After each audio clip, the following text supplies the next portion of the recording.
Good morning! Nandito tayo ngayon sa magiging bagong workshop ng Team K-Works. Kaso under construction pa siya. So, waiting pa kami siguro 1 to 2 months.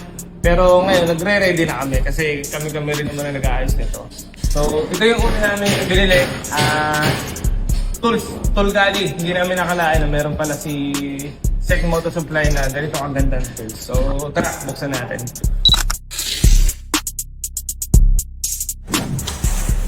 Ito, buksan na natin. Ito talaga, kung ito yung mga pangarap namin, yung mga mekaniko, magkaroon magandang tools.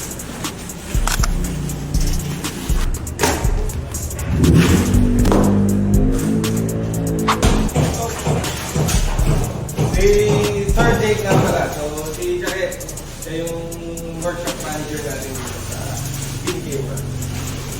Silipin naman natin yung laman ng full galing ni Sec.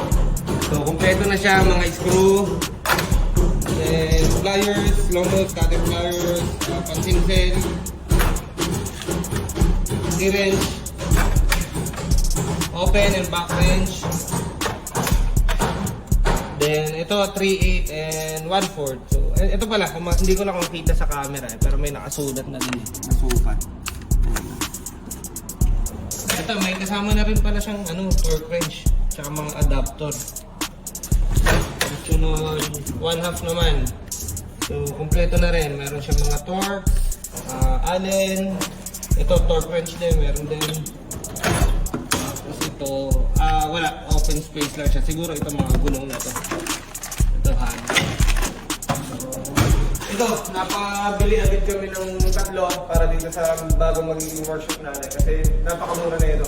Parang nasa 35,000 lang itong isang buong set na ito. So, ayun. Thank you.